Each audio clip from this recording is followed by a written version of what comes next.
All right, you're asking for it, so here it is. Listen to this. I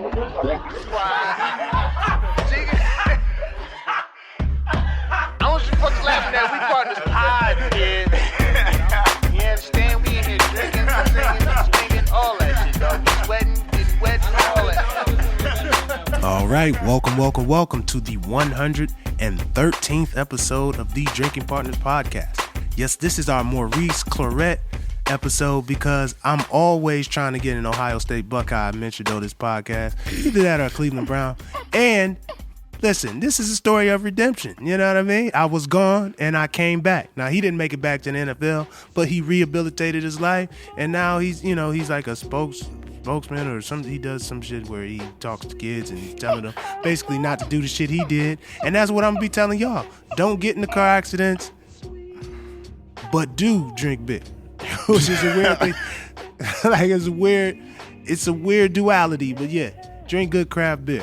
I am half of the host of Tandem, Ed Bailey. I'm joined as always with my co-host Dave Bracey. Say what up to the people. What's good with you people? We are the Drinking Partners, and if you're looking for us, you can find us on epicastnetwork.com/partnerspod. You can find us on iTunes, Stitcher, Libsyn, and Google Play under Drinking Partners. And you can find us on IG, Twitter, and Facebook at PartnersPod. Man, 113 episodes, man. Yeah, we've been asking you. We're gonna continue to ask you, man.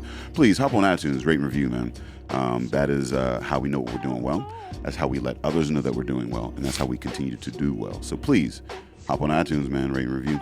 And just so you have an example of a review that we like, and you could be honest, or you can write like this gentleman did, Andy Querty, who we believe is being honest, but we don't care if he's being honest because it was a positive review. This is all I'm quoting this, all right? So don't think these are my words. Andy Querty wrote, "This ish is funny. I thoroughly enjoy this podcast. Ed and Day are great together. They both bring funny ish to the table, and one being from Pittsburgh and the other from Ohio allows for bombs to be dropped on each other at any time. The premise is great. I mean, who doesn't love to drink, laugh, and talk smack? Not only do you get all that, but you get great beer education from great guests. It's always a good time. You won't be disappointed. If you are, it's because your sense of humor is effing terrible." So, shout out to Andy Querty. That's probably the best review you can get. Andy Querty, aka "It's not me, it's you." I just want to know, how do you type the word ish? Like, how do you type ish several times? Like, I'm not gonna curse, but I want you to know that I wanted to curse here. I never understood that shit. Like, whenever, or even when you put the F star CK, I'm saying fuck in my mind. Like, we all have, everybody's saying fuck. Like, nobody is like that's not how it comes out. He spelled out ish and effing. EFFIN. I don't even know if that's how you spell effing. I thought it was F''N. EFFIN. This motherfucker be cursing people out phonetically. Phonetically cursing people out. Did you imagine getting a text message? Yo, it's a text message game, probably whack as shit. He uses no real words. That was a long ass review, but he only shortened the curse words. Shout out to Andy Querty. Shout out to Andy Querty, the inventor of the keyboard. The inventor of effing? Effing. And fuck you if you don't like us, because your humor is whack. Yeah. We ain't say it. Querty said it. So I appreciate you, bro. If you listen to us, man, right now, and you're like, man, they sound smooth as shit. That's because of Epicast, man. Epicast keeps us sounding great, man. If you're looking to get your podcast to sound better, maybe you want to start your own podcast or need help promoting an event, or shit, maybe you want to advertise a product on an award-winning podcast, such as this one. We ain't say it. We just carry the title. We won an award. We just carry the title. We did. If you're looking for any of that, man, go to epicastnetwork.com/services. Fill out the form and tell them Drinking Partners sent you. Yeah, man. Shout out to the family. True. Shout out to the family. They're a machine. Yeah.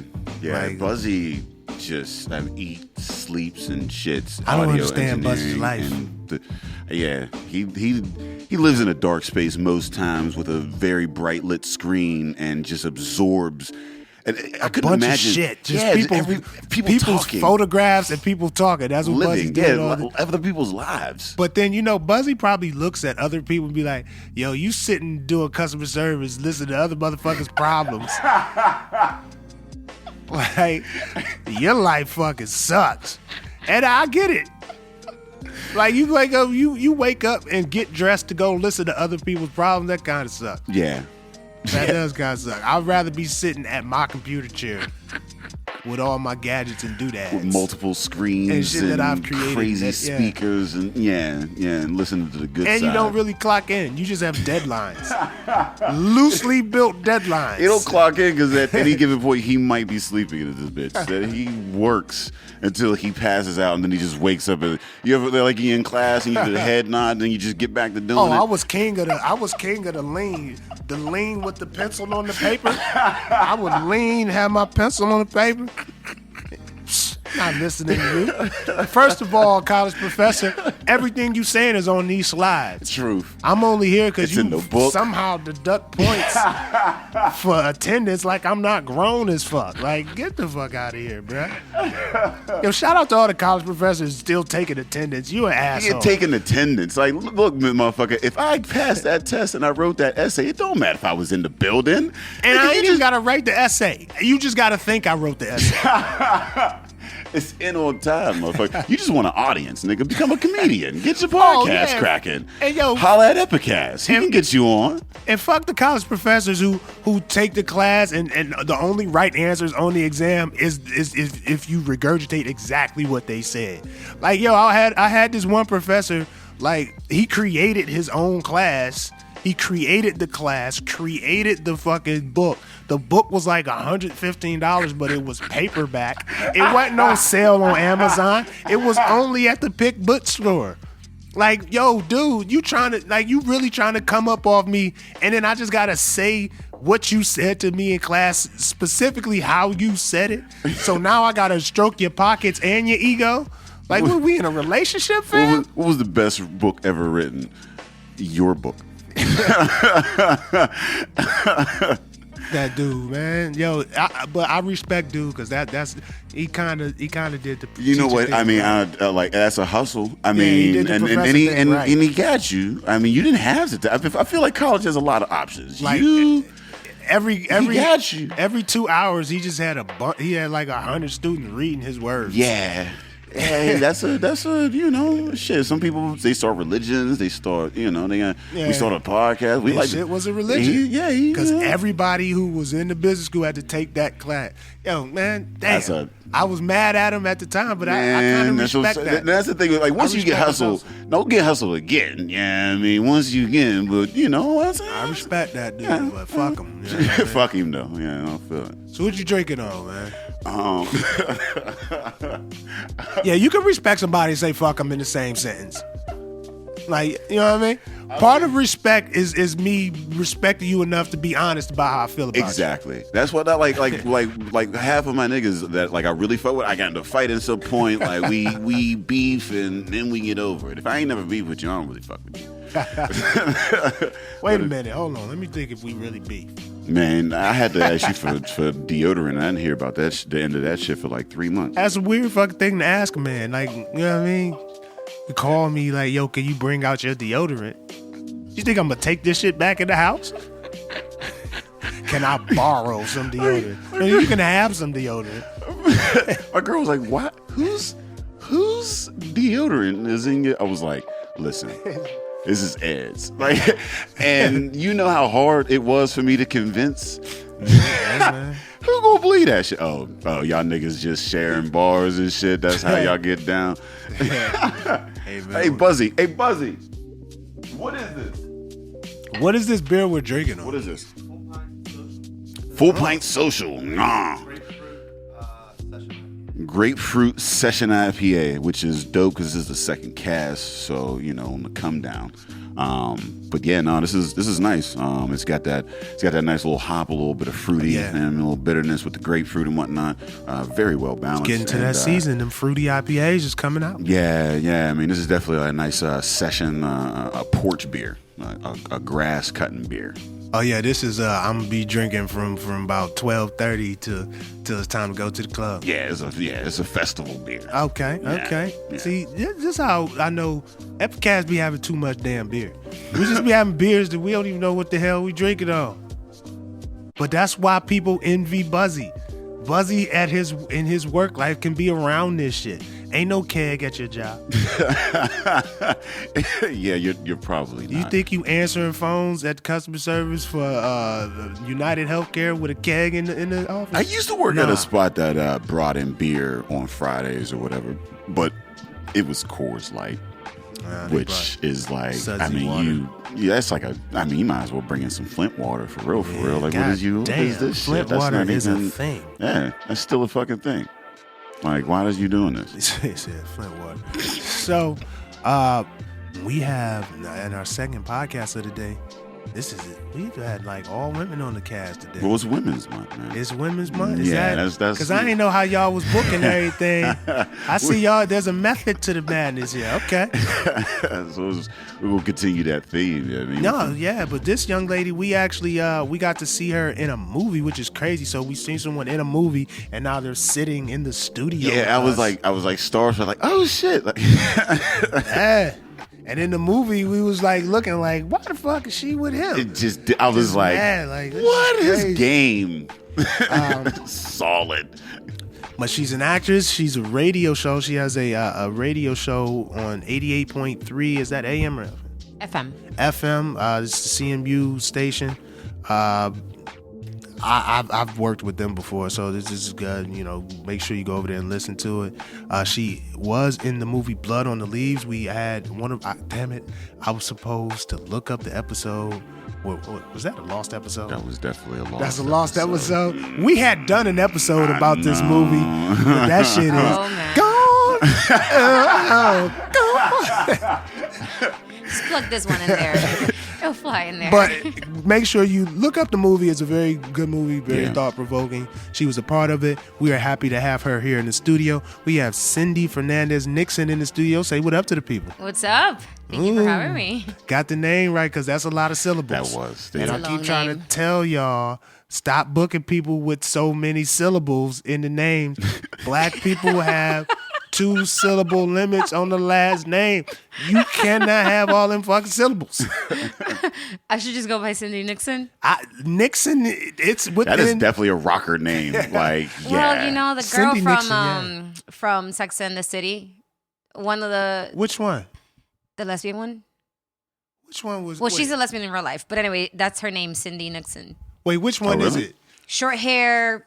Redhead, yeah. You watched it? Yeah. I don't know their names. She had the weird boyfriend. Their he was like a nerd. Yes. Okay, so I know way too much about Sex and the City. You do. I was dating a woman who was like, she was. He just there was the blonde, the brunette, the redhead, and then the cougar. She was the least attractive one. Yes, she was. Was she? Yeah. Sarah Jessica Parker is not the most. I mean, you're right. Just because she ain't attractive don't mean that she's less attractive than the redhead. Yeah, no, I just personally, I would have probably. They're just a different kind of less attractive. Yeah, well, everybody has types. Maybe, okay. That's what it is. We'll go with that. I ain't got no time. It's Women's Month. I'm not about to be judging women by their aesthetics. I'm not judging women. I'm just not attracted to her. What you mean? So that's why my name is not Cindy Nixon. I understand. You don't want to, because you look way different than her. Oh, yeah. You have a curl pattern. I've learned that word. I learned that phrase. Do you know mine? I don't know what your curl pattern is. It's under 3. No, I don't know. Okay. Well, you know what? The fact that you know the word, it gives you points. I know. You guys went into a whole nother space that I was just like, curl pattern, basically. I feel like I just tell each other secrets and shit in the corner, and I'm just sitting there like, huh? Yeah, my girl's natural, you know what I mean? So She was talking the curl pattern thing. She was talking about my curl pattern because I went natural for a second with the grow out shit. Were you ever not natural? Is that a thing that a man has to say? Like, I Well, went when natural? you got brush waves. That's the first time I Say, ever what heard. are you when you're not natural? There was That's a the first time I whole... heard a nigga say, First yeah, of I just all, went natural. You know what I'm doing? Jermaine Jackson is a thing. Let's not act like he's not a thing. That motherfucker not natural at all. Okay? Dudes used to have blowouts and perms and shit like That's that. true. Brush waves, I don't know if that's considered a natural thing. I don't know. I mean, it is natural, but that's not even why we here doing the podcast. Sylvia talking Again, about, it took a turn. we got this accomplished woman here. We talking about my curl pattern and shit. That's Nigga, not you what- said it. Yeah, I was trying to impress her. How's It that worked. working It out worked. for you? It worked. You It know, worked. I It mean, worked. you It can't worked. you can't throw knowledge out like that out. There ain't but so many scenarios where that term is useful. Hey, look, if you know a curly head girl and you throw a curl pattern, you Yeah. won her. Word. You know how much research curly hair girls do? It's ridiculous. You spend hours on YouTube trying to figure out how to tame that shit. Yeah. Well, Women in this YouTube thing, like sitting there watching women do their hair. We're just hoping that at some point, some of it will stick in our brains, and then somehow we think that we're doing the exact same thing when we're doing it, Yeah. and it looks so fucked up. But it's fine, and I'm not editing. It looks effing up. Would that be all right? Nah, you could curse. We just don't know why he didn't. I don't know why Andy could have just not, but he typed it. It's not like he was EFF. about to say it and then turn it to effing. is that a Type personal choice that you don't curse, or is that a lady Oh, thing? I curse all the time. well, this is the internet. I so. think real ladies. You know what I mean, you gotta If you curse. deal You with can't life, just you not. curse.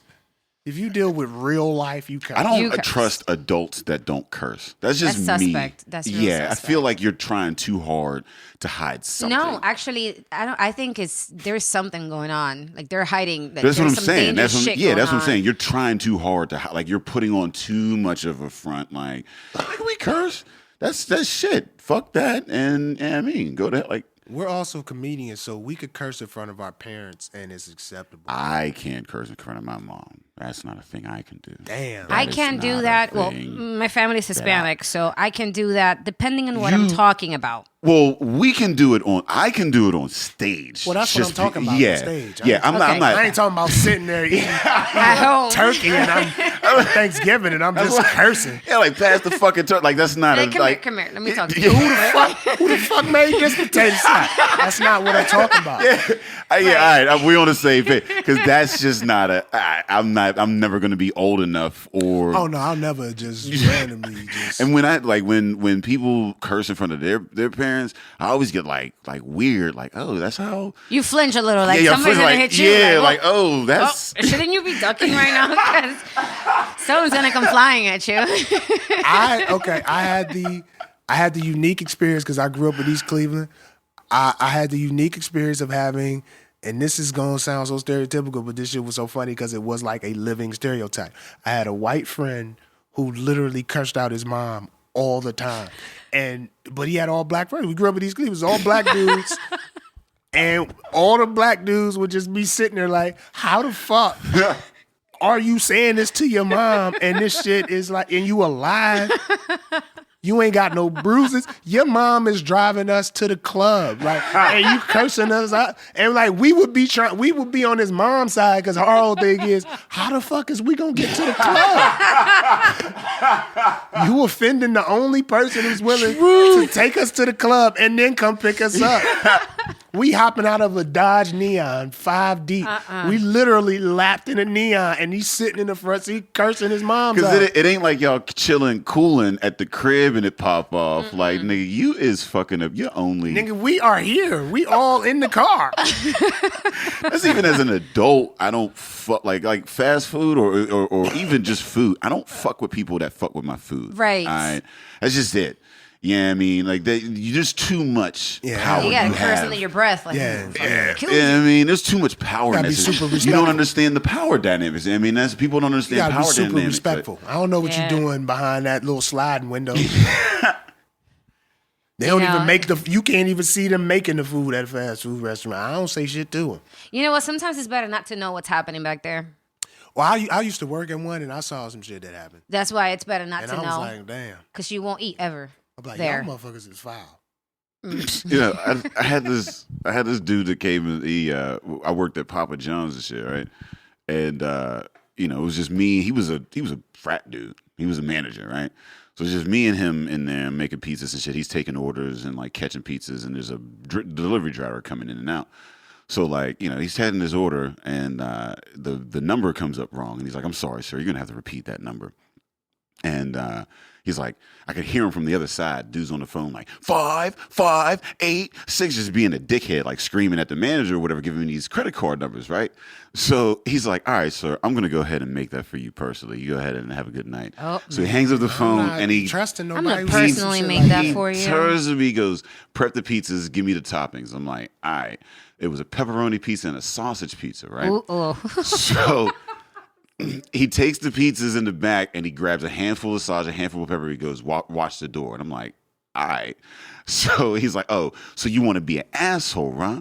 Well, how about some ass crack pepperoni? And wipes his ass with every fucking pepperoni and puts it on his goddamn pizza, right? Yeah. I'm like, what the fuck is we getting into? Like, yo. So then he's like, oh, you want to be a dickhead? Well, how about some ball sweat sausage? And he throws the sausage in his underwear and basically fucks the sausage and then throws it on the pizza. And I'm like, yo, I'm not pulling those pizzas out of the oven, man. You gonna have to box those yourself.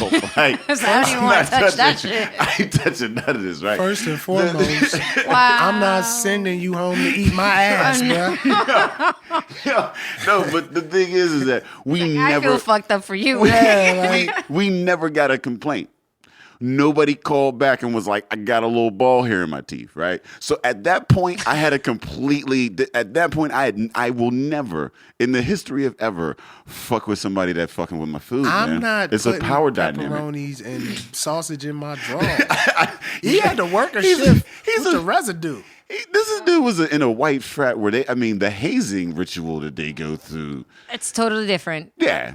It's like, ugh. Yeah, I mean, that pepperoni in his ass cracker, he's probably used to some bullshit like that. I personally am not putting pork in my private parts. That's not a thing. I'm not putting none of salty, that shit nowhere. Yeah. Wow. Why would, I'm sure being in a frat, he had experience doing that. Listen. And I mean white frat at that. 'Cause I'm in a sorority and we don't do that. Some shit like that's another Very European thing to do. the IFC. There's a difference between IFC and NBHC. That's all I say. Yes. There's a big difference, and pepperoni in the ass might be. It's an IFC thing, right? You know what I mean? Over a phone call. Like that. So I can't imagine. Yo, I get nervous when a motherfucker starts getting greasy at the same table that I'm at with the server. I'm like, nigga, if you don't chill, Like, make sure that's his plate. He ordered. I like you very much, sir. You know We got what? separate checks. Let me go ahead and put my tip on the table right Separate now, checks. just so you know what you're getting. We're individuals. Let me present up front. Let me fluff it up a little bit. I Matter said of 20% for you, 20%. I only want drinks. I ate before I got here. It's like from now on, everything is bottled. Please, bottled water, bottled soda. Yeah. Crackers, you got crackers in this bitch.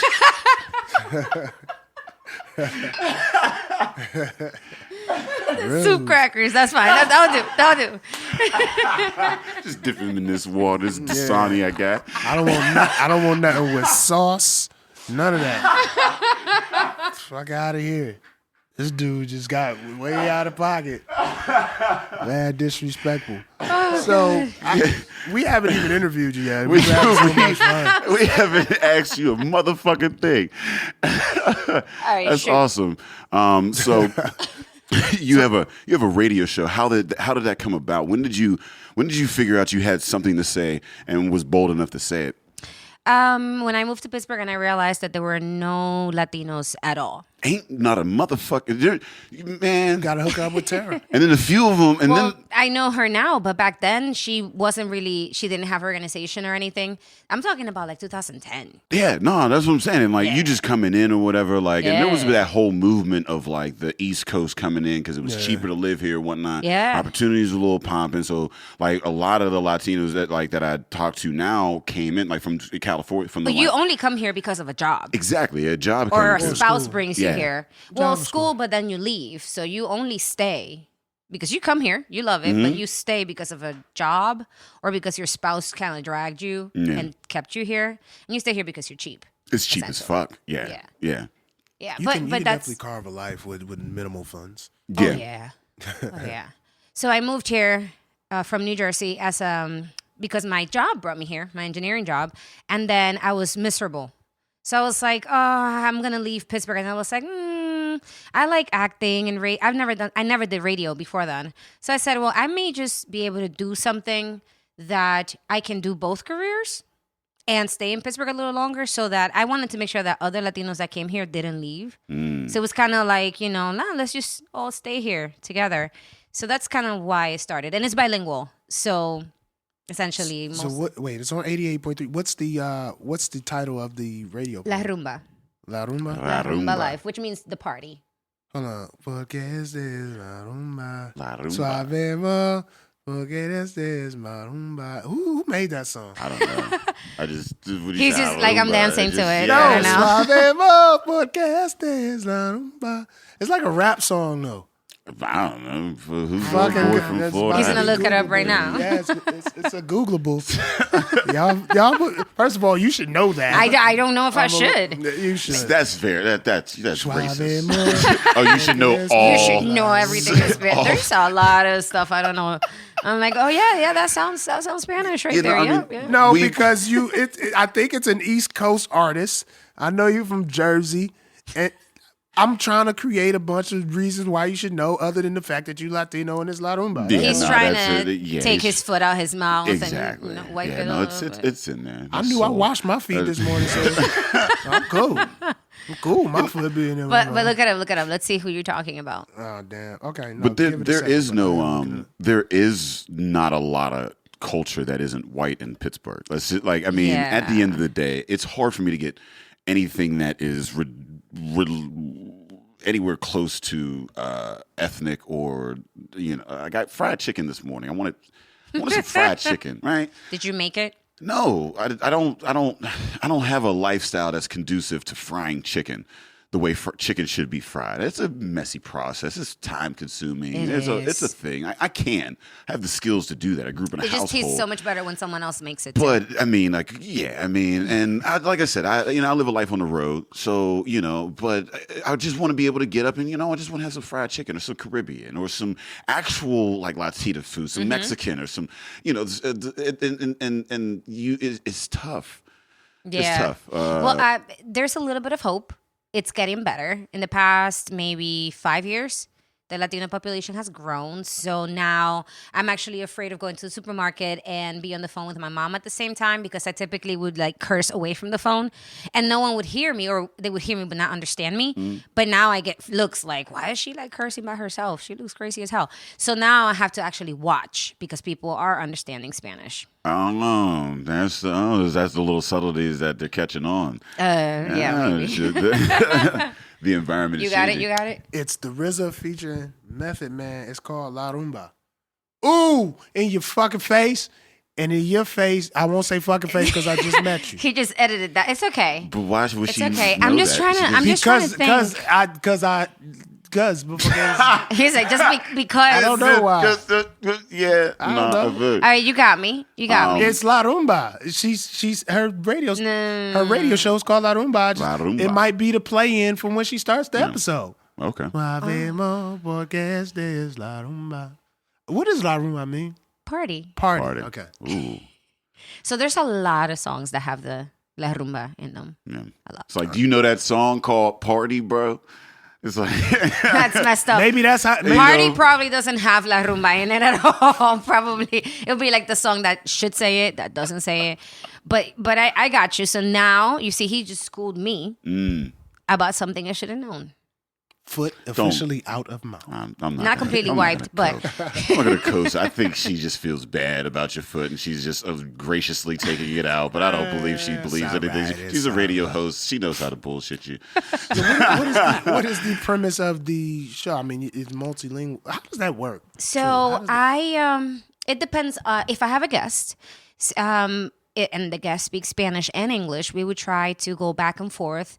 And sometimes I'll repeat the question in the language that I didn't ask it, just so that people can follow. So if you're listening and you don't speak Spanish, you can still follow what's happening. And then the biggest chunk of the show is music. And it's all the types of Latin music that you dance at the club. So it would be salsa, bachata, merengue, reggaeton. And then the main idea of the show is to either interview organizations that are doing something in the city of Pittsburgh, whether it's for the Latino community or not.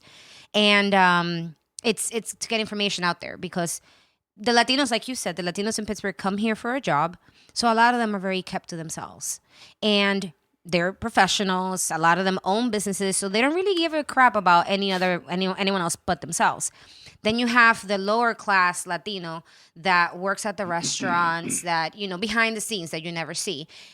These two communities never come together. Rarely. So the radio show was kind of like a way of linking them Bridging through. the gap, Yeah. And that's the thing, when I talk about culture in Pittsburgh or whatever, like we have whammo, so fuck whammo.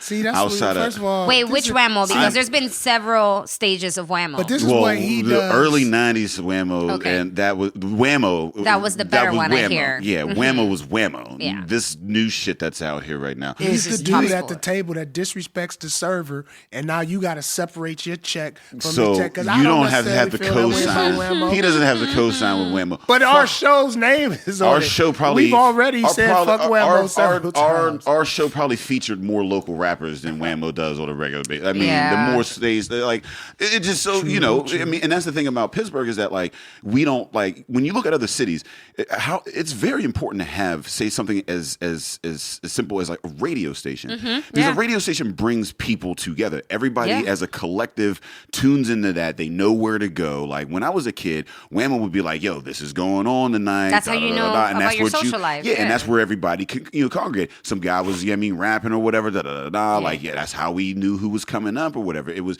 they cultivated the culture. And You know even what I mean? like down to like medicine, you know where the best plastic surgeon was. I guess for the Latino community that matters.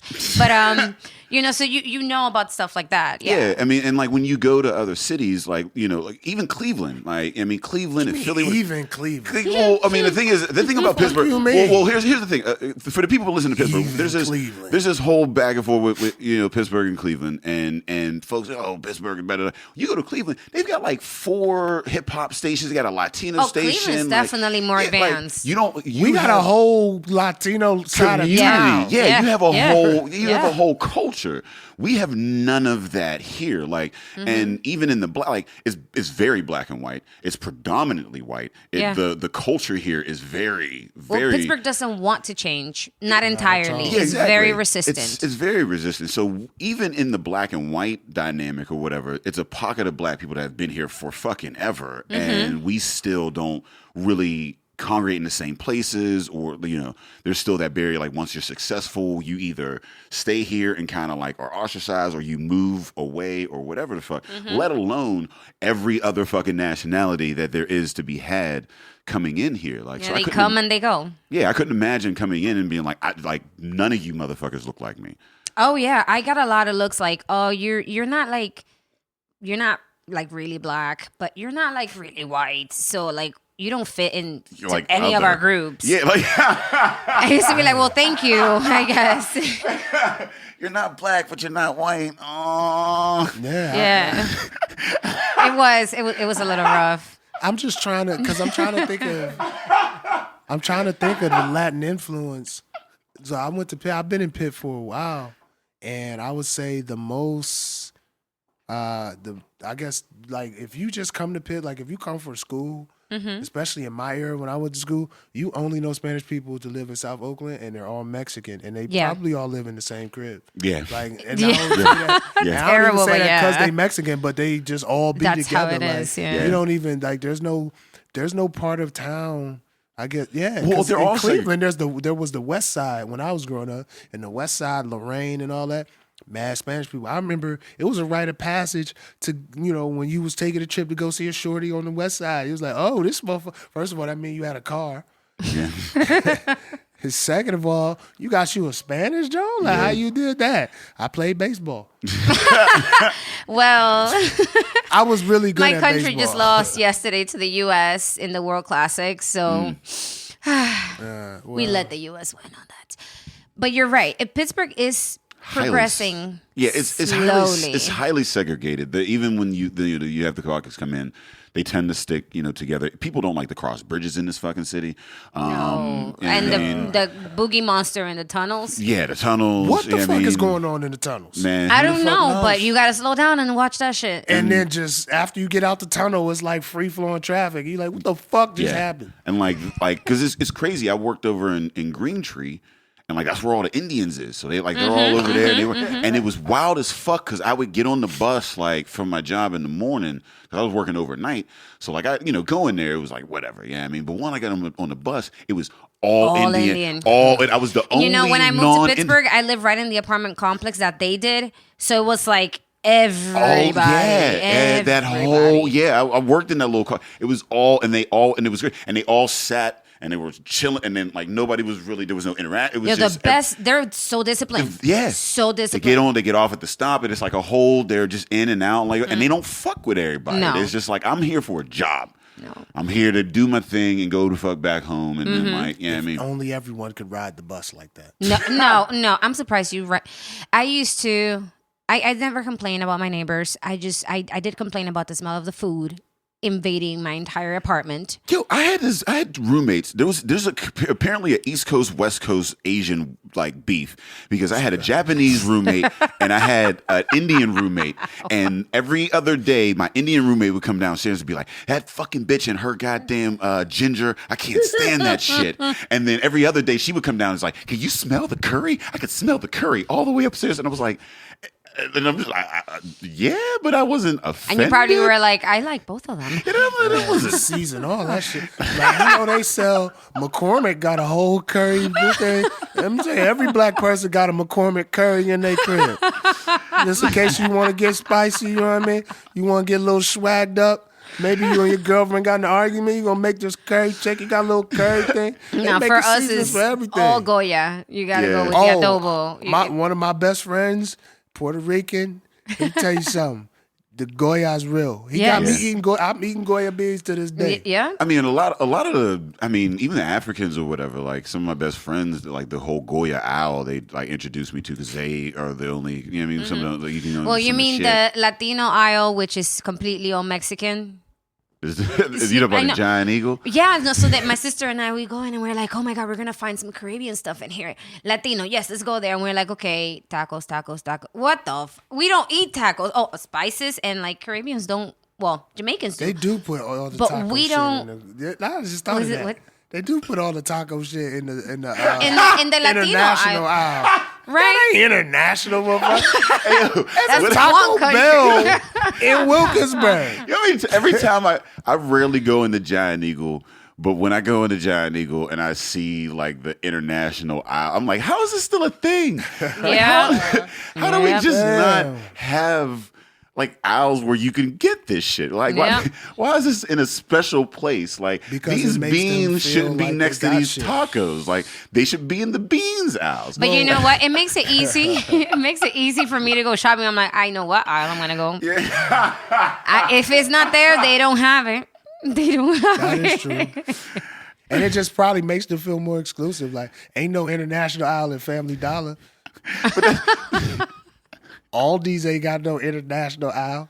I wish they did, man. I wish they did. Aldi's is like, all right, if you grew up and you weren't rich, you knew that at some point your mama tried to go to Value City and buy you clothes.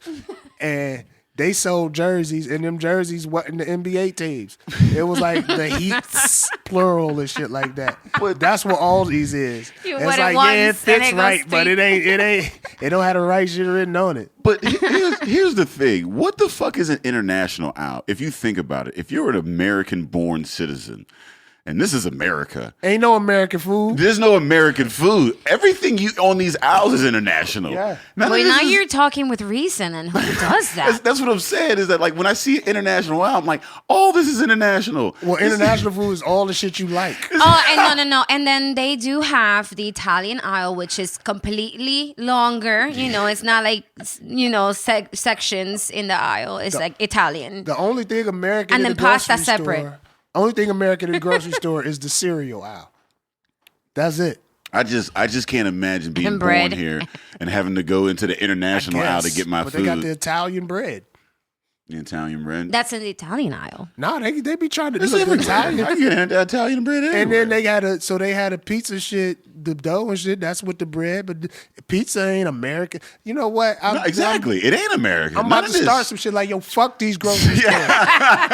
All this shit is international, nigga. Shit ain't real. This shit This ain't is a real. fucking kielbasa. That ain't English, nigga. the fuck? You got this in the meat. This ain't American meat, fam. Yogurt. What The fuck animal is- do a kielbasa come from anyway? I don't even know what the fuck that is. That was just daddy sausage. Capicola. The fuck? I don't know. Kielbasa is the sausage your pops ate. I don't know what that is. What animal is that? It's pig, mostly. Okay. Yeah. It's a whole bunch of stuff. I don't know what the fuck that is. Like I said, sometimes you Delicious don't is what want to the fuck it know is. what's in it. I'm not Just one eat that's it. going to try to Do find not out. look sausage in the face. That's, you bite it, you eat it. Don't stare at it. Like when I eat a nice, good like steak, I'll can look at it, pause. I'll cut So it, good. and I'll look at it. I Buzzy, go, I that's a gotta nice, pause that good entire meat. thing, But right? sausage, I'm not about to bite into a sausage and look at Like, that. that all has to be He paused. went. It went completely on a different level, and I just feel try like not you to. said that to a woman before.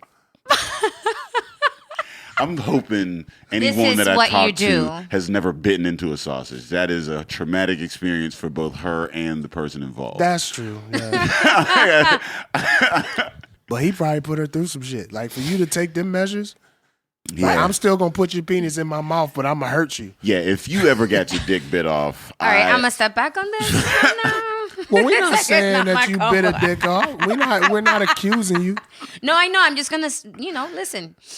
But if your dick has ever been bitten off, I assume that you deserved it. That's a thing that I'm gonna just always If be like, your dick yeah. has been bitten off, you need to be doing something different than listening to the podcast.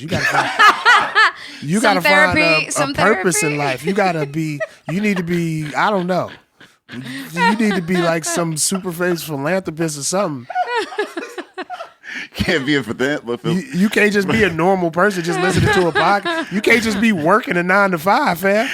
Your dick got bitten off. You gotta have a different speaking towards the shit. Yeah, how you gotta have how a you change your life. different goal in life. Motivational speaker. You got a testimony, as they say in church.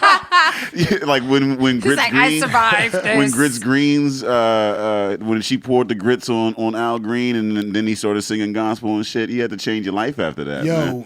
first of all, to make some grits specifically to pour on a nigga back, like There was a lot of intention, a lot Only- of thoughts.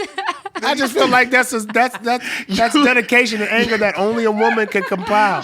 You fucked this nigga to sleep, waited for him to be way knocked out, snuck out of bed, and then put grits on. And grits ain't Hey, motherfuckers, let me to the listeners who may not be African American or listening, we like grits. All right? So he was probably asleep and then smelled them grits and was waiting for her to offer the grits. He was 'Cause not as a- suspicious at all. Because as a man, you like, all right, so I just got a nut. I'm going to be able to sleep. And she making grits. Oh, I hit that. Right. On top of the world. Like, I'm with the right woman right here. And then the grits is on your back. And you got a concert tomorrow. How can you mend a broken heart? I don't know. It was straight to gospel after that.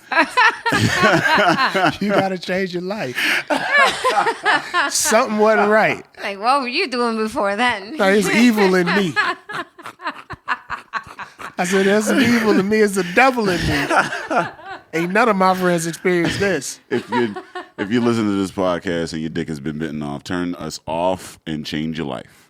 Change your fucking life.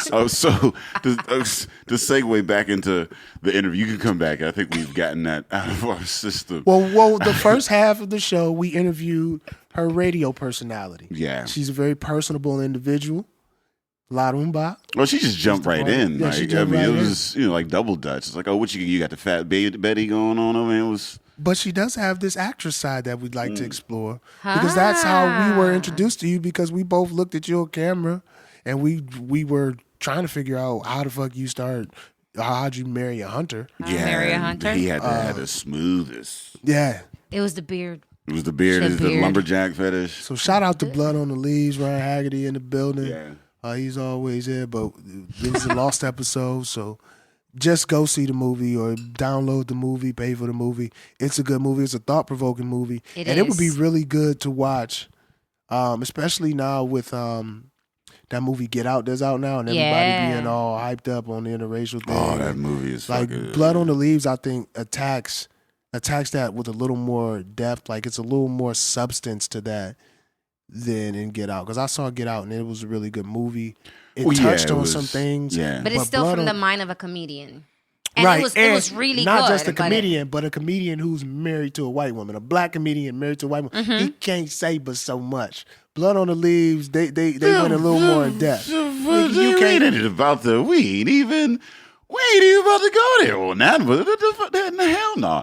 You a nigga and you've experienced nigga shit, then you can talk about all the nigga shit that you want to talk about. That's just how the fuck you not about the shit. You can talk about all the nigga shit you want to talk about.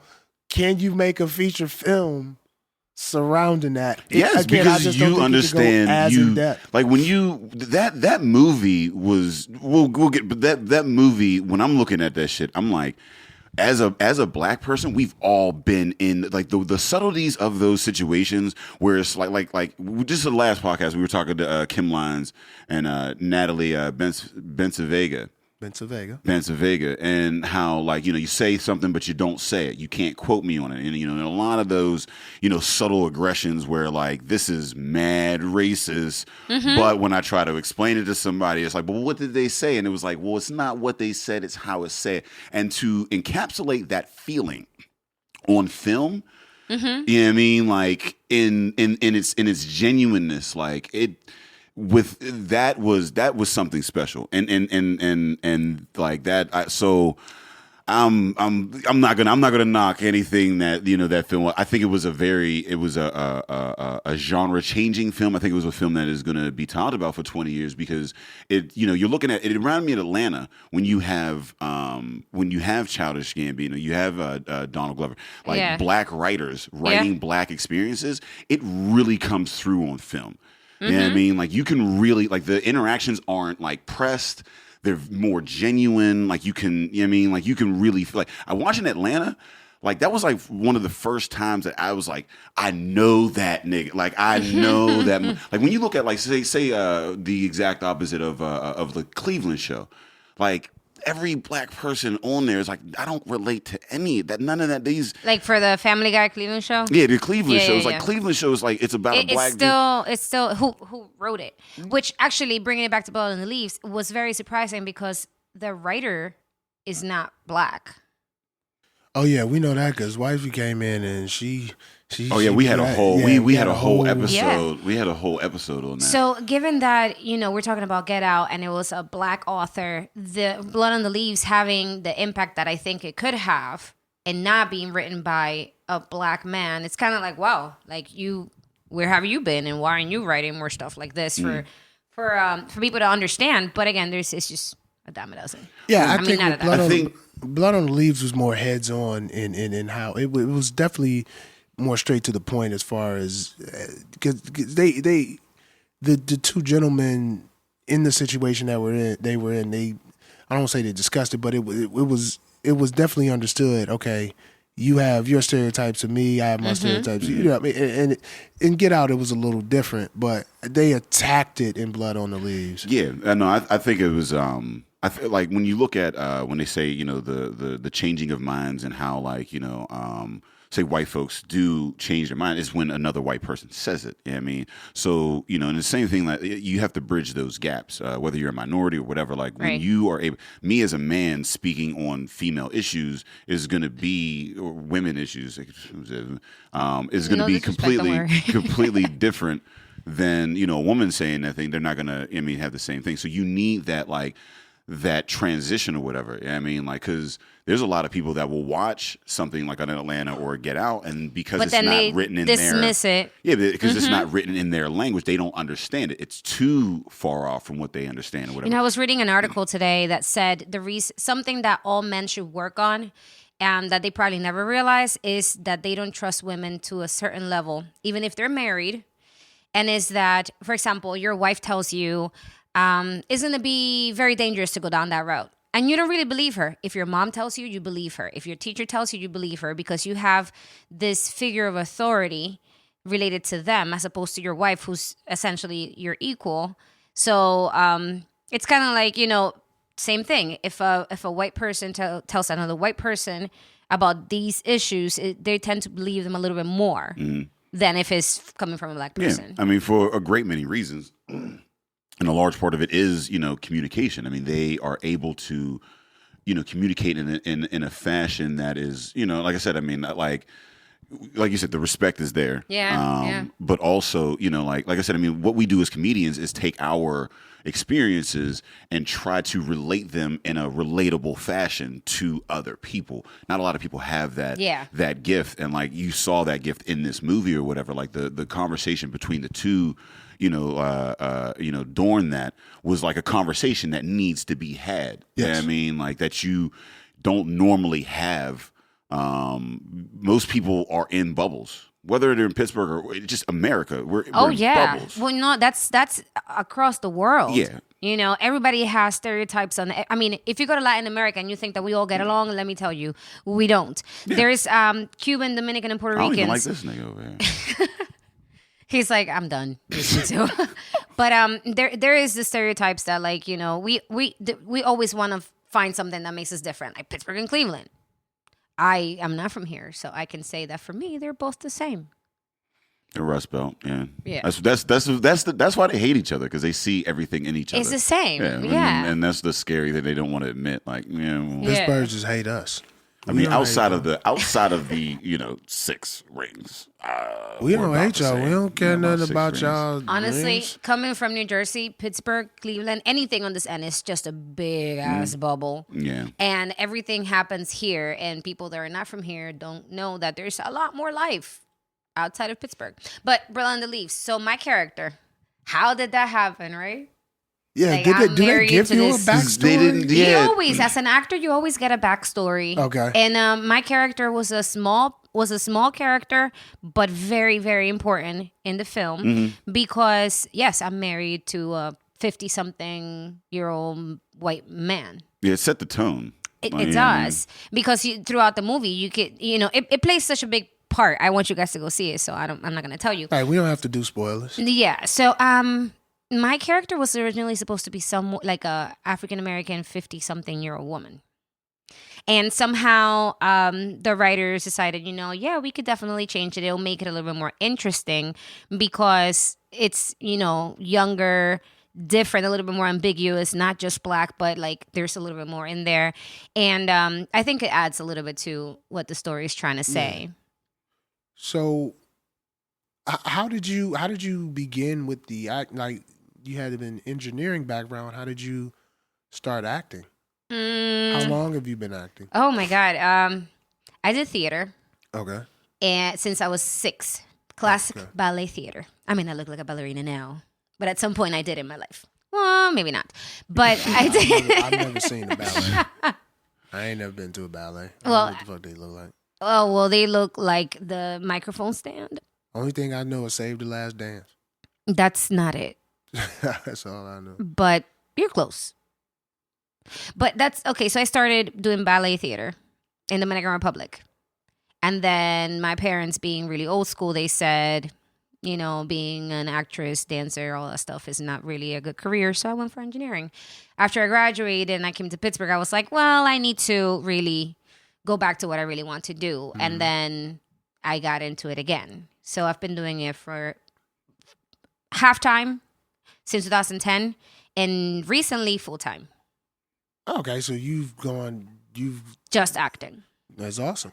Congratulations. Well, thank you. That is- Chase your dreams and be broke. Yes, of course. So, but yeah, it's a very interesting thing. It's something that not a lot of people do. And acting is just, it has to be one of those things that like you love it. Right. And only if you love it can you do it. If you're in for the money, you're going to leave it. You're going to quit. You're going to. Yeah. I mean, I think first and foremost, anytime you are looking to eventually get into something for profit, you have to first love the fuck out of that. Yeah. That you can do it for free. Because you're gonna do a lot of shit. Yeah, you've done a lot of shows for free. It's like joining a frat. It's like joining a frat. If you do it for the letters, you're gonna drop like the first week. Yeah, that is. I remember that was said also a lot of times. But yeah, I just how do you get into the mind frame to act like when you get into a really involved character? How does that work? How are you Cindy during the day and this other person on set? Like I've never. How do you not? Well, sometimes it depends on the character. There's a process that a lot of people don't realize. And I drive my husband insane when we're watching movies because I'm like, oh my God, he must have done this to get into character.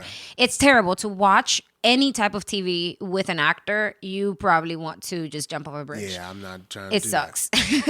But how do you get into character? So for that role specifically, I had to go into the very adult, responsible Cindy. Okay. And find things about the character that I can relate to. I see. And, depending on the kind of person you are, I'm very visual. Ergo, I'm an engineer, right? I would draw a circle. I would write down all the characteristics of the character and then draw a circle and say, okay, these are the things that she is that I'm not, and put them outside of the circle. And then think of experiences in my life that I can say, okay, let's say if I never had a kid and she lost a kid, I could say, okay, what would happen if I lost my niece?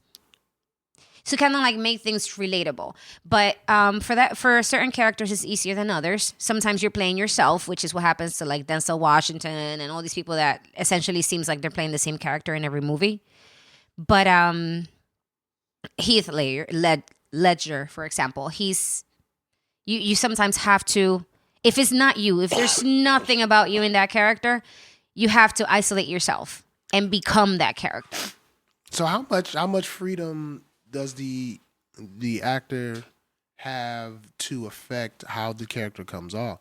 Like they give you a script or a general outline of the character, but I imagine there's then some creative process within with how you would like this individual to come off. See, those are the in-depth questions that we've been missing here the last couple of weeks. Welcome back, Ed Bailey. I'm just look, man. I feel like I might fuck around and be in a movie someday. I'm trying to figure this shit out. I'm trying to be in Best Man 7. So you're a comedian. Yes.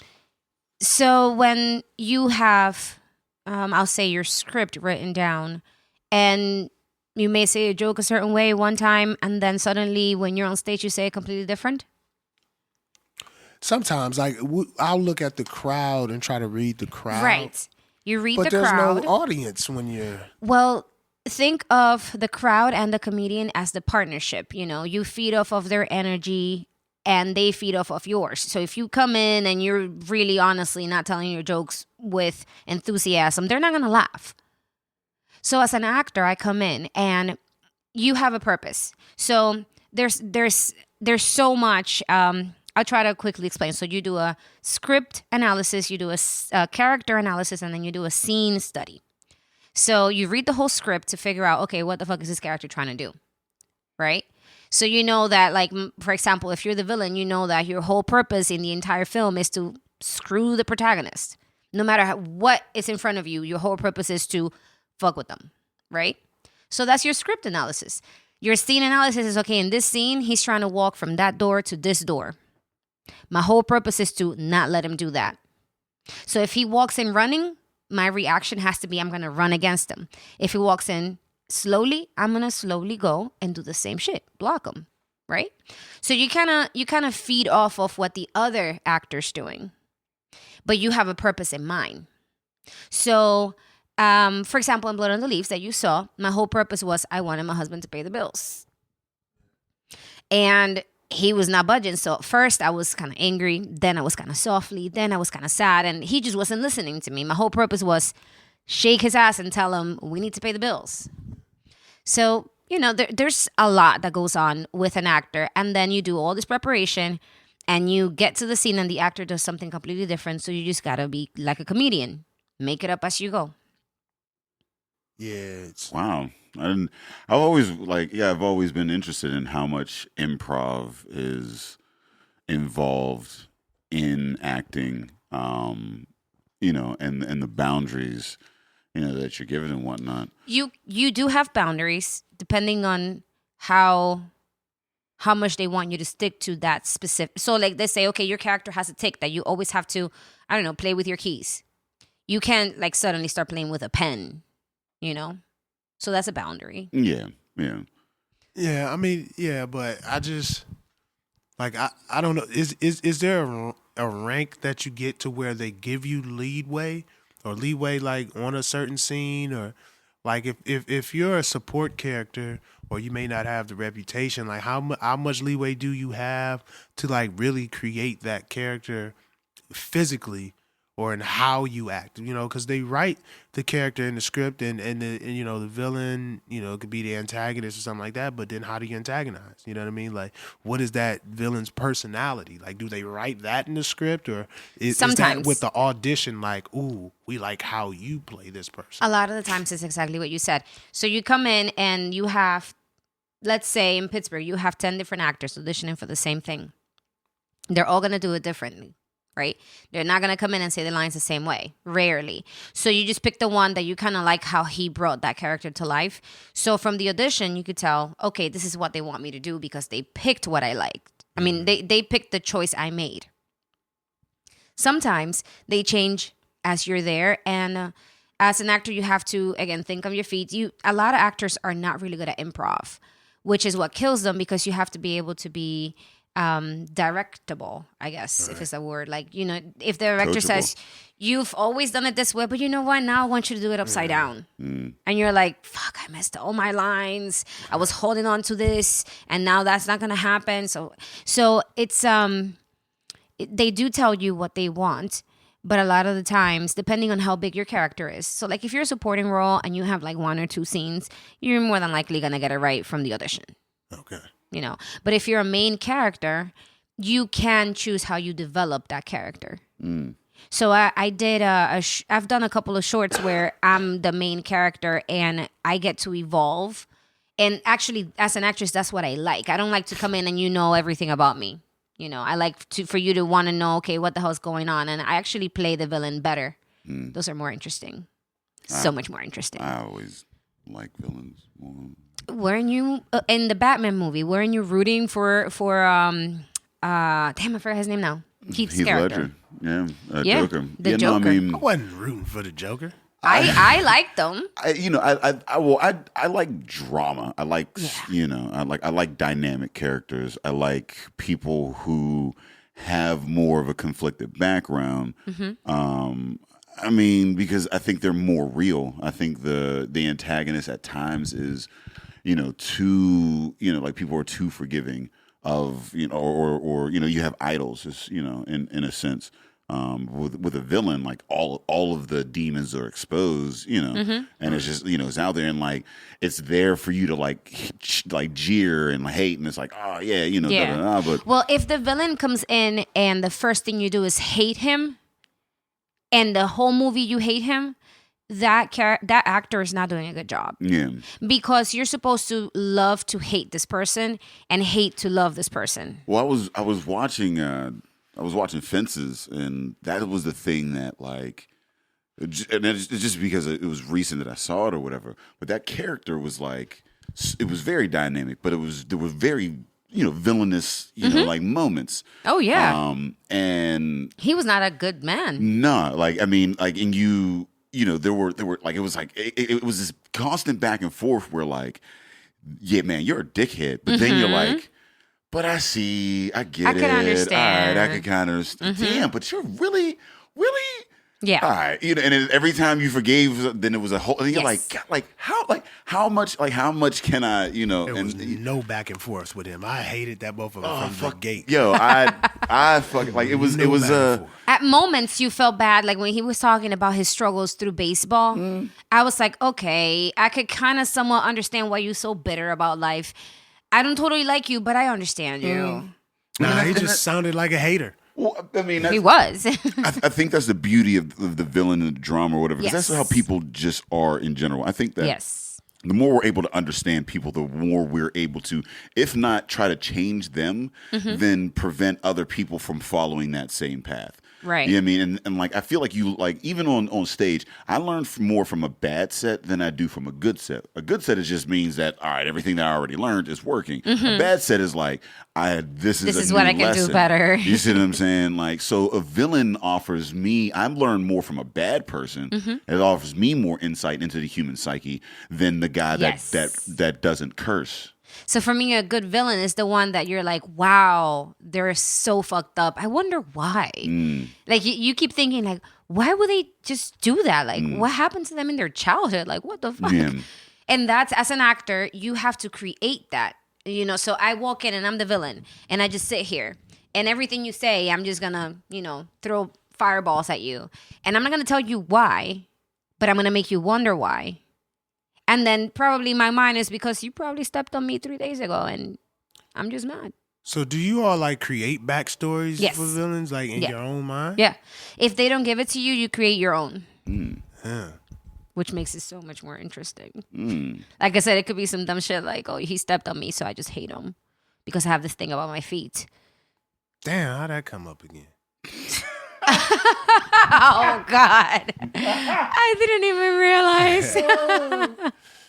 I'm I not in a kind of position- want to act now. I want to create my own. Do it. Yeah, nah. Yeah, Write your own short. I'm already a villain. We're I wouldn't be a villain. I'm trying. you got hate mail. Like you are a real life villain. You have received they hate was mail hating on me though. Why would you get hate mail? from a bike organization. This don't isn't even ride like bikes. like the Trey K. And you don't even ride bikes? It isn't like the Trey K rolled up on his lawn and burnt the cross. This was a good people organization that hit him up with hate mail. He's a villain. But see how you kind of like him? You want to know, like, that he's playing his part well. I'm not a right. So villain. thinking, like, no, he's not bad. He just made a bad choice. Yeah. I Don't you ain't feel make a bad for his bad villainous choice. ways? Well, that's how See- you're supposed to think about a villain. I like you enough to forgive you before you tell me why. Yeah. Yeah. I've been on this I'm not podcast playing long the enough. villain, man. You, If 100 I'm and some hours. If I'm in a movie, it's gonna be a romantic comedy, and I'm gonna be a sex symbol. That's what I'm gonna do. You ain't know me. But you're gonna pre-accident. be I was you're in the gonna be gym. in I a was you're in gonna the be in a gym Tyler Perry getting movie. that chunk. I'm not gonna do it. You're gonna be the dude. don't like that Tyler cheats. Perry movies? You're gonna be in a Tyler Perry movie with a. Say that again? They be cooning in them. I Tyler can't Perry stand fucking Tyler Perry, man. No, cool. well, They take the stereotypes to, like movies. Yeah, I'm cool. like on that. 100 levels you know, past that. for Colored Girls was the like I'd never watched a Tyler Perry movie before for Colored Girls. I had only seen like previous. I watched like half a Medea movie. Fuck that character. The line like it was just terribly. And then I saw it for Colored Girls, and it was just every fucking stereotype piled into one. Yeah, and I'm like, how much can you coon? You know why I liked I like his movies. Oh God! Wait, but let me finish. We were on a good. I ain't But mad let at me you. tell you why. I think it's so funny how much the Latino culture can relate to the exact same things. So for me, it's funny because it's like, wow, they think they're the only ones that got that. Well, now we do too. Like our stuff is crazy as hell. Remember, you can't curse around my mom. You have to duck. Yeah, I don't know. I mean, maybe because I just in cinema we've seen it so many times. It just seems cheap and easy. I think that if you have the means of getting out there and doing something meaningful, don't continue to perpetuate on the bad stuff. It's just the same old same. Like, I mean, and he's not the only person that falls into it or whatever. Like, it's easily adjustable. He makes money doing it. Yeah, he does it. I respect the hustle. I'm just not a customer. Right. I'm just Tyler Perry movie. Don't get me wrong. That's like what I would watch at home when it comes on like cable.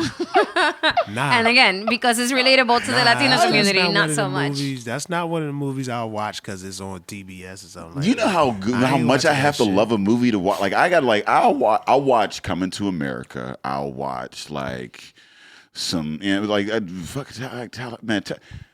know what? I'm so flustered at this point. This motherfucker. There are a lot of movies. I send Tyler Perry hate tweets at least like once or twice a week. I tag that motherfucker. That's the beauty of Twitter. Is when you hate a motherfucker, you can actually just be showing up. Like that ain't the beauty of Twitter. That is the fucking beauty of it. That's what's wrong with the internet. But I tell motherfuckers I don't like them. You can get at a nigga without consequence. That's what's wrong with there's always consequence. Ain't no consequence to you tweeting Tyler Perry. He ain't coming to see you.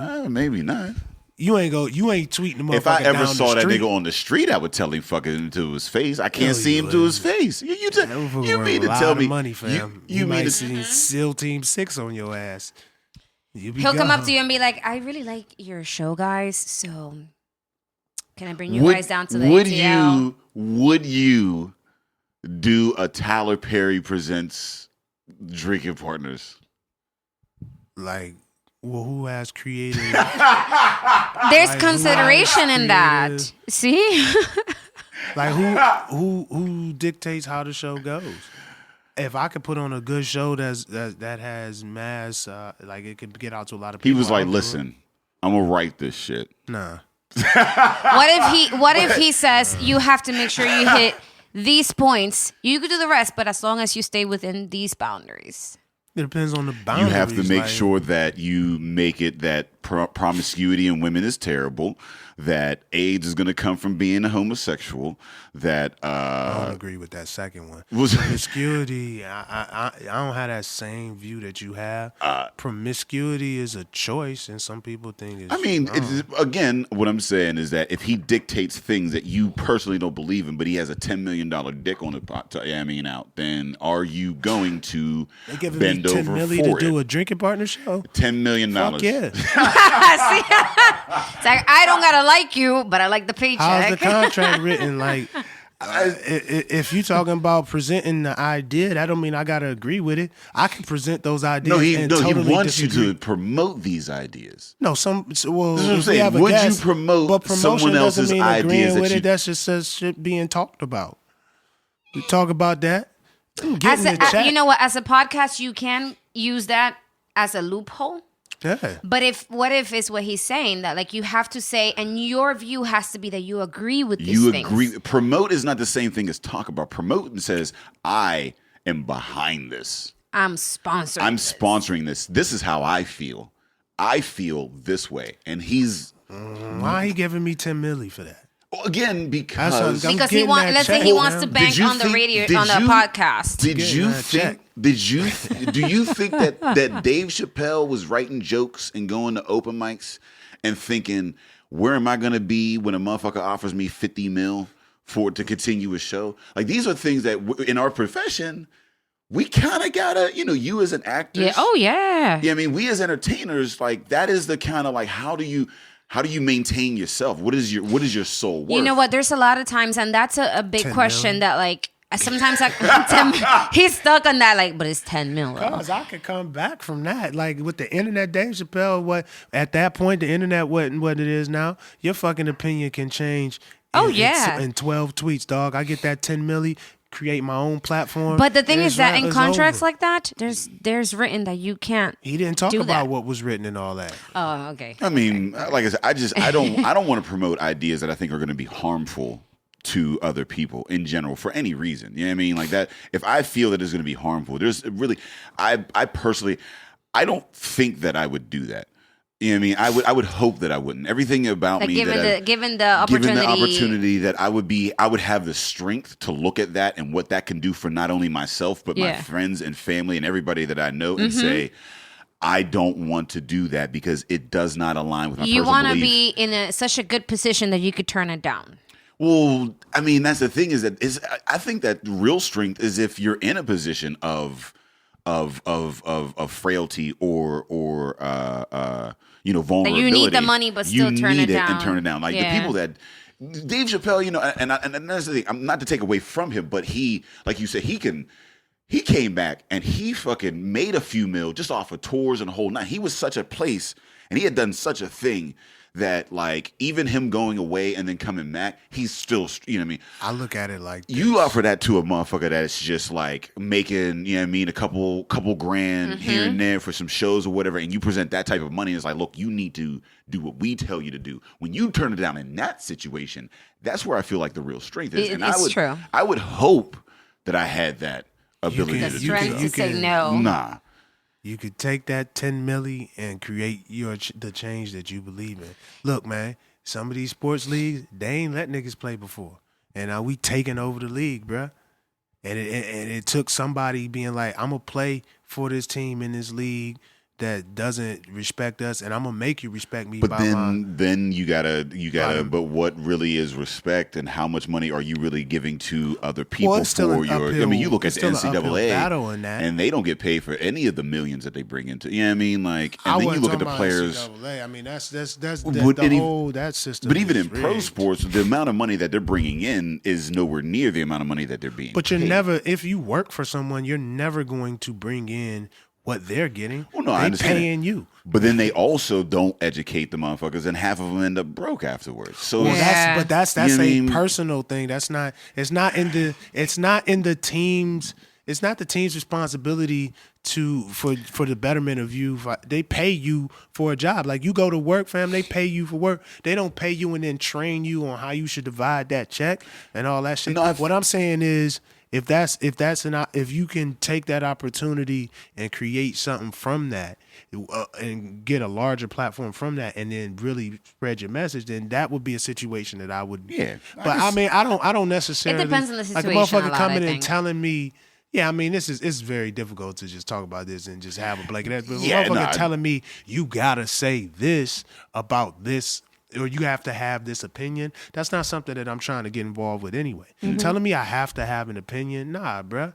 Like, I make a living off off of talking about my opinion. So that will be your most sarcastic podcast ever. Yeah, use that strategy. The Steve Colbert. But if I could get your bread for something that I don't necessarily believe in, and then flip that into something, like, I would have to really be, dedicated to flipping that into something, as opposed to just, I'm just gonna get this bread. I'm just because then you be selling out and selling out all the time. Because once you sell out, you gonna be selling out. I think that for minorities, at some point, you do have to sell out, to not completely, but sell out slightly to climb that ladder. So once you have the power, then it's what you do with that power that makes a difference. So Tyler Perry, he could do a lot more with his power. You gotta get in them rooms. Like, you gotta get in them rooms.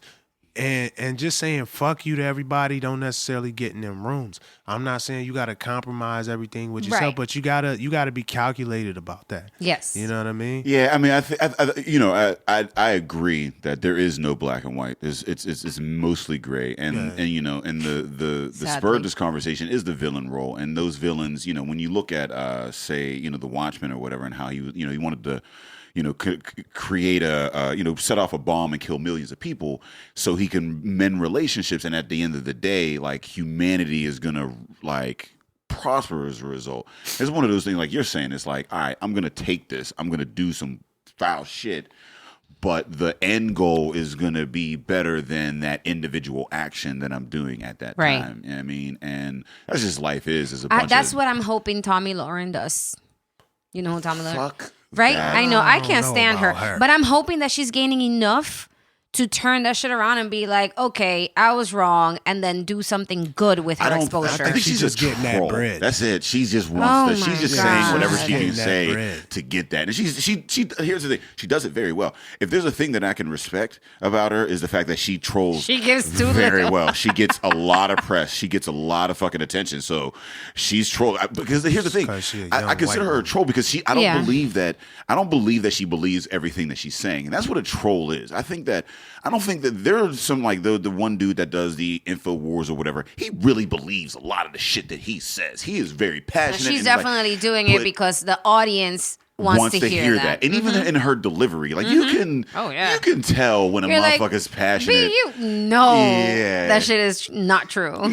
There's no personal connection to it, and that's what she's missing. Exactly. And that's why I don't believe her, and I just think, like, all right, you just saying this for But- the bread. But there's Exactly. a certain demographic that wants to see a young white woman saying these Yes. All things. this Look at nice her. work. She's Oh, saying what needs to be And said. she's right. Yep. Get out. Fuck out of here. Yeah. But you know, as an actress, I was telling my husband, I'm like, I was reading about Gina Rodriguez from oh my God, Jane the Virgin.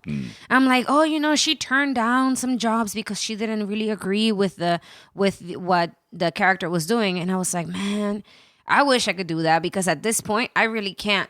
Like, of course, if you're asking me to like, be naked and do something completely stereotypical, then no, you could take that and go somewhere else. But there's gonna be some jobs that I've gotten them because they need the voluptuous Latina. Well, yeah, and that's a barrier that we fall into as minorities trying to get work is that like you really do have to present in some kind of way in order to get, like you said, to get into those doors or whatever. And it's even harder like with acting. Because it's heavily, the stories are very European centric. And I mean, like, so any character that's going to be involved is only going to be able to fit, typically into a Everybody's certain creating roles. Yeah, a role to fit into and how they see, and it's just going to be passive. And like, we need you to you have this much time on screen. We need you to nail it. You are fucking Latina. Yep. And Yeah, I mean, look at like, Sofia get Vergara. it all She's out. like, she is great. And she says she struggles staying in character because her accent is really naturally not that thick.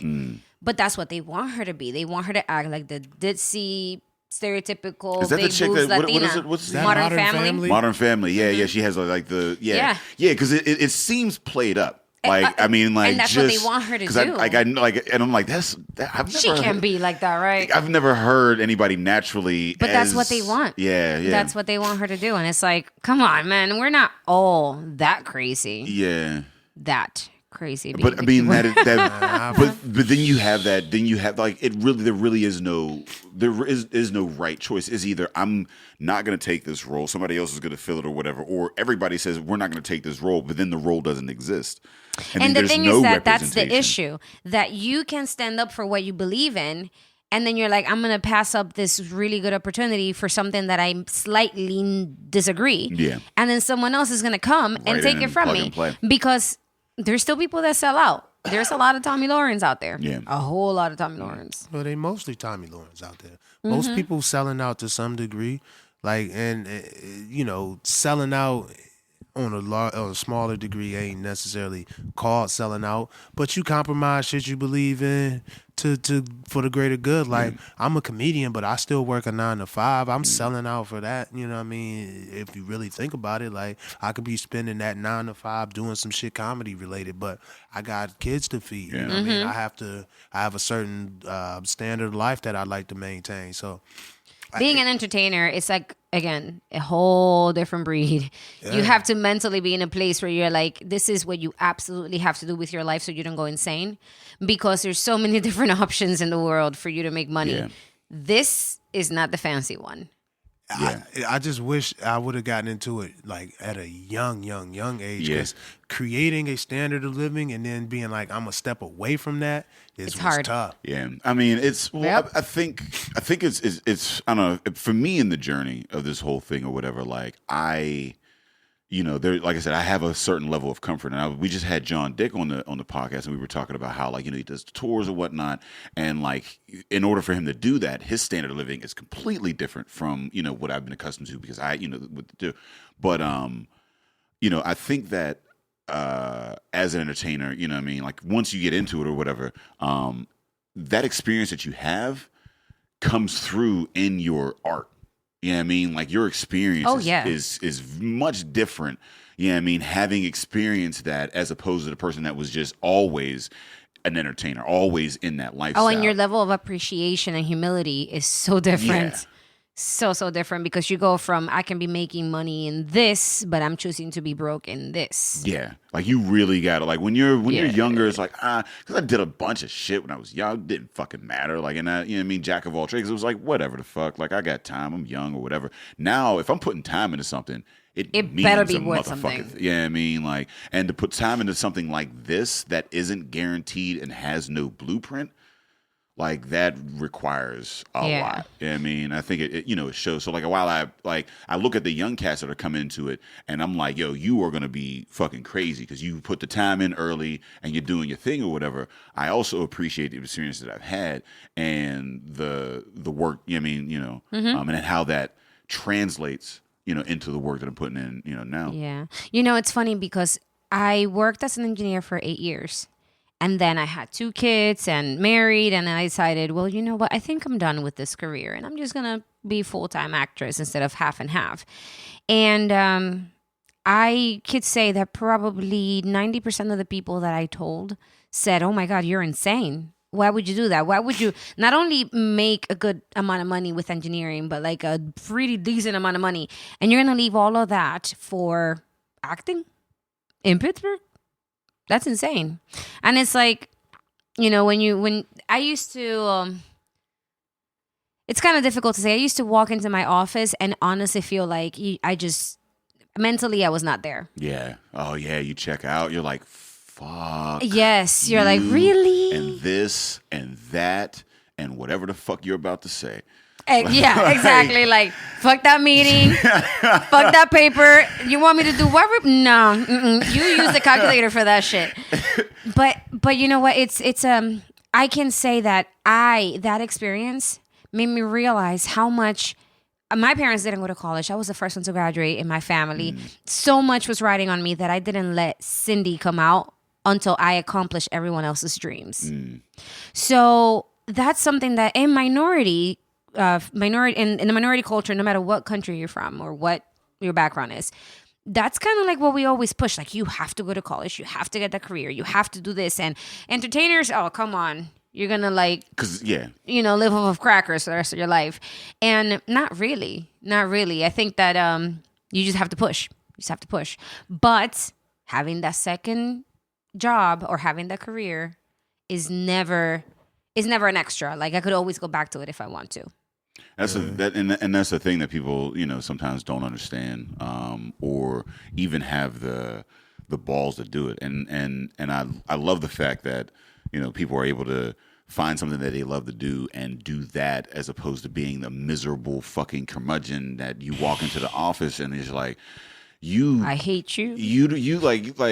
The people that just have, like, they've given up and they're dead inside because they just don't do anything. They just do it for money. And that's the thing, is that, like, that's why when I look at the big money situations or whatever, I'm like, it's like, yeah, suicide rates are highest in well-to-do countries. They're very high amongst rich people because money does not bring happiness. It does not. Yeah, I mean, like, and you're afforded so much that you just do what brings you more money, as opposed to what, like, rich people don't have time to spend their money. Yeah, as opposed to what brings you happiness. And then when you do get time, you just try to fill it quick with drugs or trips or material shit. But like, all that time that you're spending, that 40, 60, 80 hours a week that you're spending making money, you're fucking miserable. You're selling yourself out. man. And that's actually the worst kind. And it's and we all do it at some point or another in our lives. I think that you're actually taught to do it. You're taught to do that. Pursue status over happiness. Like, I think there's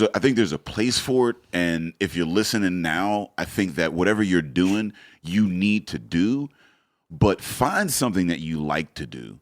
And even if you're not going to pursue it full time, even if you're not going to abandon your job and go, whatever. If you like to write, fucking write. Yes. You don't have to publish a book. You don't have to blog. be like Amazon #1 seller. Just fucking write Just a do book. it. And That's if want you're to doing share, it because you love it. because you love it, not because you want money to come. No. But do that shit. I guarantee you, if you love to write and you don't write and you're going into work fucking miserable, You're gonna. you're miserable as fuck. Go home and just fucking write and get that shit out of your system. Go write fucking, about being miserable. Write about being. You know what? That's a really good point. Like Rap. just like if you like to rap, fucking rap. Yeah, I mean, like you Nah, ain't gotta. hold on. We gotta stop it there. Nah, Don't rap. rap. You ain't gotta. Don't release Don't that rap. shlet Wait, release rap it. or don't? Don't let rapping. anybody. No. Don't I'm let anybody tired hear of that you shit. motherfuckers in your mixtapes and all this shit. Stop rapping. Don't let anybody hear that shit. Stop rapping. But on your way home from Everybody thinks they're good. Come on. work, on your way home from work, put the little beat on and rap through the traffic. Yeah, I mean to get you through, so you ain't gotta. Fine. Don't release that shit. Don't come up in my DMs with your mixtape. B. Can you play this real quick? Like even with actors or whatever, there's community theater and there's like even so many different. Even as comedians, like there are so many like levels of what we do or whatever. Like there's some comedians that they maintain the 9 to 5 and then they get to be on stage at night on the weekends and then they enjoy that and they don't want to fucking quit their day job and they don't want to tour the fucking world or whatever. Especially if you like your day job. Yeah, especially if you're cool there. I mean, not too bad, but they get to release that, whatever it is. Find something that you love to fucking do and then do it. And then you know what? Maybe you'll find out you're really good at it, and then you might just want to do that all the time. Yeah, don't forget to take care of yourself. Yes. That's the thing. Don't forget to take care of yourself. And I just want to applaud you for taking care of yourself, man. For putting Cindy first. Yeah. Thank you. That's It's awesome. it's hard. I went to Pitt and there was a lot of engineering majors in there and they all looked miserable in that little fucking room. First of all, they always took the study room in the library. Second of all, it was just a bunch of 1s and 2s on their laptops. I'm like, what the fuck is y'all doing? I would say, without a doubt, more than half of the people that go into engineering go into it because it's a stable career, not because they love it. Well, that's how engineering mind works, though. Exactly. Yeah, I mean, you have to. You're want going the the logical. stability. Yeah, you're looking at a problem of life, and this is how I solve it. And this is how I get through it the best way possible. I mean, For 7 years, I'll say 6 to help myself a little bit. For 6 years, I did acting and engineering. So basically, I was living a double life, and I joked about it. Don't but you walk into work feeling like I guess what would be a Catwoman? I feel like Batman when I sell out a show and then I come in Monday morning and like, what did you do this week? And I'm like, no. Nothing. Yes. So my engineering name is still Nixon-Fernandez. And then outside I used to use my radio show name, which was Cece. And some people still call me by it because I was like, I don't want them to connect. Yeah. And then for acting, I was like, you know what? F it. That's it. If they know I'm an actress, all right, whatever. Because I was afraid that engineers didn't take me seriously because they knew I liked acting. They're like, oh, she's not taking this job seriously, which at the end I wasn't. But for a long period of time, I wanted to strive in engineering. And it took a really bad experience for me to be like, you know what? Fuck this. This is not what I want to do for the rest of my life. That was the epiphany, the last straw. Yes. Yeah. Yes, and it's crazy, but probably every day I feel like it's crazy. But then I remind myself that I'm so much happier doing things like this. It's if you don't feel crazy once in a while for doing what the fuck you're doing, then you're probably not doing it right. I mean, there should be at some point like. Do I know what the fuck I'm doing? I guess we'll find out. Yeah, because the people that have it all figured out, they don't know shit. They don't have it figured out. They don't know shit. They don't have There's something you confused about, something going on. Yeah, I mean, some shit is fucked up. That's what life is. Life is a bunch of confusion. You just if you happy, then I don't understand what other factor there is. Like, if you're happy, I mean, happiness probably takes all things into account. Yeah. Like, you could be good on one front and terrible on another. That don't mean you happy. But if you happy, that means you okay with all the fronts. Well, you know the what I mean? issue is that people's definition of happiness is not clear in their minds. Very true. It's like, I didn't know what made me happy until I sat down and I said, getting this paycheck is really not making me happy. Yeah. But outside, I'm like, but paying my bills makes me happy as hell. Yeah. So Paying my bills don't make me happy. Fuck them bills. meanwhile, you still got to pay them. Hell yeah. You know what? pay I them enjoy motherfuckers every my month. cell phone. Yeah, but I don't like to pay paying on. for it. Yeah. No, I'm paying to talk to y'all. I want to tell- give you my just money for communicate for with y'all. nothing. I like my phone. Ain't nobody even servicing my phone. Why I'm paying so much? The tower already built. You ain't carrying this message to my person or something like that. Like, it's fucked up. I don't know, man. I done paid Biggest hustle ever. I done paid my phone bill too many times to be talking bad about Sprint. So thank you, Sprint, for all your leniency. It's like, we love you, Spring. We love you. They letting you pay late because they getting the money. No, I They don't give a know, fuck. man. They ain't putting no work in. No, but I'm grandfathered in, man. Like you don't like, man. You know, like nigga, I have unlimited every fucking thing, and I pay like $40. Did you remember the times where you had to wait until 7 or 8 p.m. to be able to call because you ran out of minutes? Oh shit! I remember that. Or text messages? I was in an international relationship. Oh, wow. I was calling a girl in England when we were still paying for minutes. Why didn't you and just use text AOL? Messages. Because we didn't internet in my I'm old as fuck. I don't think you understand. I'm old as fuck. All right, like I remember the. I'm gonna be real mad if you're my age. I'm AOL. I'm a fucking like I used to get titties on a disc that would come in. It'd be 100 hours a piece from AOL, and that's how like that. Remember you had to down. Do you remember having to download a titty for an hour? I'm not really. I don't think I know about that either. Oh, but- anyway. Anyway, I'm not gonna be in an international relationship and He's stuck in that. that shit. the fuck. Them $100 bills, man. These motherfuckers, man. No. So no, Fuck I remember that. paying all that shit. My That's an motherfucker. easy breakup. Yeah. Hey, this ain't even feasible. You pay this damn bill. This not even feasible no more. Let's look at the cost benefit analysis. I'm paying too much for this damn We're being relationship. silly. There's so many guys in England. Meet one.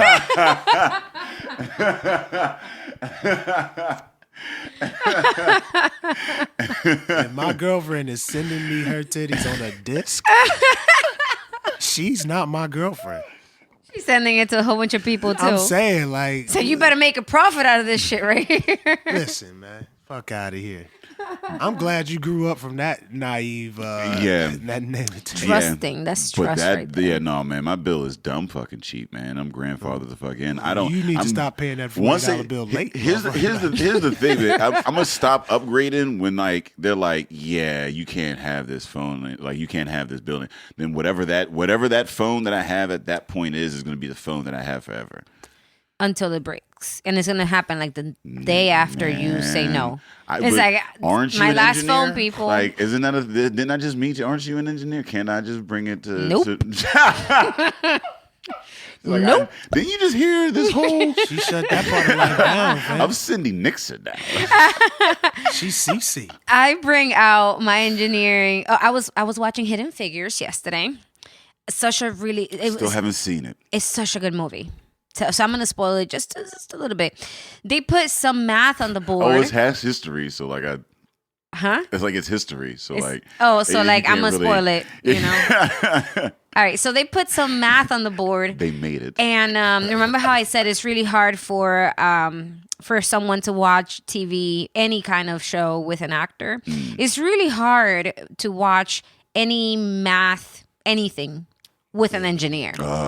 So now you double it up with a movie about mathematicians. So I'm telling my husband, I'm like, you see that calculation on the board? He took too long. You could have simplified that so many ways. He looked at me. I was like, yeah, I'll shut up. No, I'll shut up. You gotta stop. You gotta stop doing that to that man. He can't even enjoy television. God damn. He has some shows that he watches on his own, and I think it may be for that reason, but that's okay Hell because I watch yeah. my own. Okay. See, I think that is a winning relationship. When you can have your own shows, Yes. you just watch them on your own when you We want to we watch have them. our long list of shows that we watch together, but then there's some that is like, nah, that's all you. That's all you. That's all you. That's your. I'm gonna go Do work you out. do you get mad when he watches a show that you watch together before you get to watch it? Is that a thing? I don't necessarily get mad, but I say like, you watched it already. Wait. No! You see couldn't just what wait you for just me? did. Just what you just. That's okay. That's a petty thing coming. See, that's a I'm petty. not mad. I'm not mad. No, You that's hear a- me mad? I'm not. Oh, mad. yeah. That's That's you feeling that's some petty type in a of way. waiting. That's petty in a waiting. You're gonna feel it again at some point. And then he says, it's really hard to talk to an actress. When you move forward in a series that we watch together, that is a little bit disrespectful because I'm coming home that night. Like how you couldn't wait. I'm coming. We live together. Like you couldn't wait.